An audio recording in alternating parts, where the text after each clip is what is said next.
Durand കപ്പിന്റെ group ക്ലാസിഫിക്കേഷനെ കുറിച്ച് video ചെയ്തപ്പോൾ ഞാൻ അതിനകത്ത് കേരള ബ്ലാസ്റ്റേഴ്സിന്റെ കാര്യം മാത്രമേ ഉൾപ്പെടുത്തിയുള്ളൂ. അതൊട്ടും ശരിയായ നടപടി അല്ല എന്ന് എനിക്ക് നന്നായിട്ട് അറിയാം. എന്നാലും കേരള ബ്ലാസ്റ്റേഴ്സിന്റെ ആരാധകരാണ് നമ്മുടെ വീഡിയോയ്ക്ക് വേണ്ടി കൂടുതൽ വെയിറ്റ് ചെയ്യുന്നത്. അതുകൊണ്ടാണ് ഞാൻ കേരള ബ്ലാസ്റ്റേഴ്സിന് കുറച്ച് പ്രിഫറൻസ് കൊടുക്കുന്നത്. അതാണ് കേട്ടോ.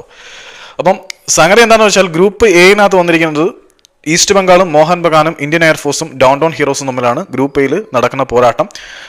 കൊൽക്കത്തയിൽ വെച്ച് ആയതുകൊണ്ട് തന്നെ രണ്ടെണ്ണത്തിന് അത് ഹോം മത്സരം പോലെ ഫീൽ ചെയ്യും. ഗ്രൂപ്പ് ബിയിൽ വന്നിരിക്കുന്ന ടീമുകൾ നോക്കുകയാണെങ്കിൽ ബംഗളൂരു FC ഉണ്ട് അവിടെ, പിന്നെ ഇന്റർ കാശി ഉണ്ട്, ഇന്ത്യൻ നേവി ഉണ്ട്, മുഹമ്മദൻ സ്പോർട്ടിംഗ് ക്ലബ്ബ് ഉണ്ട്. അതും കൊൽക്കത്തയിൽ വെച്ചിട്ടാണ് ഗ്രൂപ്പ് ബിയുടെയും പോരാട്ടങ്ങൾ നടക്കുന്നത്. ഗ്രൂപ്പ് സിയിലേക്ക് വരുമ്പോൾ അതും കൊൽക്കത്തയിൽ വെച്ചിട്ടാണ് പോരാട്ടങ്ങൾ നടക്കുന്നത്. Kerala Blasters, Mumbai city FC, Punjab FC, പിന്നെ CASFന്റെ പ്രൊട്ടക്ടേഴ്സ് ഫുട്ബോൾ ടീം, ഇത്രയും ടീമുകളാണ് അവിടെ വരുന്നത്. പിന്നെ ഗ്രൂപ്പ് ഡിയിലേക്ക് നോക്കുമ്പോൾ ജംഷഡ്പൂർ, ഹോം ഗ്രൗണ്ട് ജംഷഡ്പൂർ വെച്ചാണ് നടക്കുന്നത്. Jamshedpur, Chennaiyin FC, Indian army football team, പിന്നെ ബംഗ്ലാദേശ് ആർമി ഫുട്ബോൾ ടീം, ഇത്രയും ടീമുകളാണ് ഗ്രൂപ്പ് ഡിയിൽ കാറ്റഗറൈസ് ചെയ്യപ്പെട്ടിരിക്കുന്നത്. ഗ്രൂപ്പ് ഇയിലേക്ക് നോക്കുകയാണെങ്കിൽ കൊക്കജോറിൽ വെച്ചിട്ടാണ് ആ മത്സരങ്ങൾ നടക്കുന്നത്. North east united, Odisha FC, Bodoland FC, BSFന്റെ ഫുട്ബോൾ ടീം, ഇത്രയും ടീമുകളാണ് ഗ്രൂപ്പ് ഇയിൽ പ്ലേസ് ചെയ്തിരിക്കുന്നത്. ഗ്രൂപ്പ് എഫിലേക്ക് നോക്കുമ്പോൾ FC ഗോവയുടെ B ടീമാണ് പങ്കെടുക്കുന്നത്. പിന്നെ ഹൈദരാബാദ് FC പങ്കെടുക്കുന്നുണ്ട്. ഷിംഗ്ലോൺ ലജോങ്, ആതിഥേയരും ഷിംഗ്ലോൺ ലജോങ് തന്നെയാണ്.